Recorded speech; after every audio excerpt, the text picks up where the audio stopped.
जय श्री कृष्ण।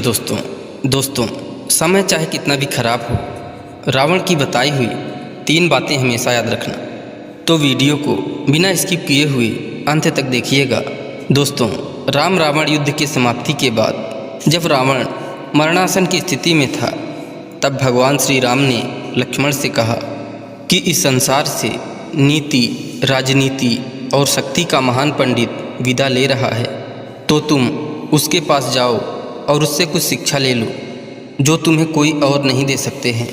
श्री राम की बात मानकर लक्ष्मण ने रावण की सिर के पास जाकर खड़े हो गए। कुछ देर इंतजार किया, परंतु रावण कुछ नहीं बोला। तो लक्ष्मण को लगा ये रावण मुझे अपमानित कर रहा है। इसलिए लक्ष्मण भगवान राम के पास वापस चले आए और बोले, भैया, रावण मरणासन अवस्था में पड़ा है, मगर इसका अहंकार अभी तक समाप्त नहीं हुआ।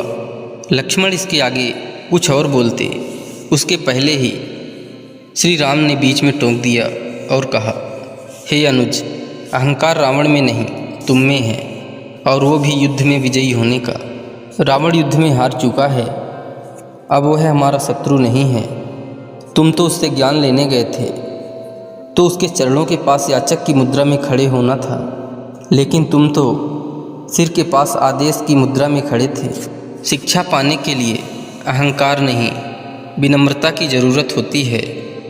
जब किसी से ज्ञान प्राप्त करना हो तो उसके पैर की तरफ खड़े होना चाहिए, ना कि सिर की ओर। लक्ष्मण बात को समझ गए और वहाँ से तुरंत जाकर रावण के चरणों के पास खड़े हो गए, शिक्षा देने के लिए अनुरोध करने लगे। तब महापंडित रावण ने लक्ष्मण को 3 बातें बताई जो जीवन में सफलता की सबसे बड़ी कुंजी है। पहला, शुभस्तु शीघ्रम।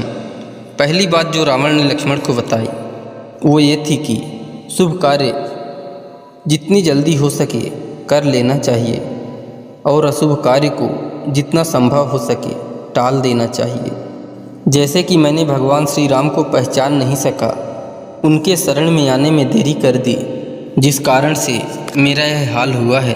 दूसरा, प्रतिद्वंदी और शत्रु को कभी कमज़ोर नहीं समझना चाहिए। दूसरी बात यह थी कि अपने शत्रु, अपने प्रतिद्वंदी को कभी कमज़ोर नहीं समझना चाहिए। मैं यह भूल कर गया। मैंने जिन्हें साधारण वानर और भालू समझा, उन्होंने मेरी संपूर्ण सेना को नष्ट कर दिया। मैंने जब ब्रह्मा जी से अमरता का वरदान मांगा था, तब मनुष्य और वानर के अतिरिक्त कोई मेरा वध न कर सके, ऐसा मैंने ब्रह्मा जी से कहा था, क्योंकि मैं मनुष्य और वानर को तुच्छ समझता था और मेरे जीवन की यह सबसे बड़ी भूल थी। तीसरी और अंतिम बात यह है कि किसी भी राज को राज ही रहने दो। अपने जीवन का कोई भी राज किसी को नहीं बताना चाहिए, चाहे वह अपना कितना ही करीबी क्यों न हो। यहाँ भी मैं भूल कर गया था, क्योंकि विभीषण को मैंने अपने मृत्यु का राज बता दिया था। ये मेरे जीवन की सबसे बड़ी भूल थी। दोस्तों, ये सब बातें भले ही रावण ने आज से कई वर्षों पहले लक्ष्मण को बताई थी, लेकिन सत्य यही है कि ये बातें आज भी उतनी ही सत्य है जितनी पहले थी। दोस्तों, हर एक व्यक्ति को इन बातों को अपने जीवन में ध्यान रखना चाहिए। अगर आप भी इन बातों को अपने जीवन में अनुसरण करते हैं तो निश्चित ही आप मुश्किलों से दूर रहेंगे। दोस्तों, आशा करते हैं यह वीडियो आपको अच्छी लगी होगी। इसी तरह ज्ञानवर्धक कहानियों को सुनने के लिए ज्ञान सारांश यूट्यूब चैनल से जुड़े रहें। और यदि चैनल में पहली बार आए हैं तो कृपया चैनल को सब्सक्राइब कर लीजिए और वीडियो को एक लाइक करके कमेंट में लिख दीजिए, जय श्री कृष्ण, राधे राधे।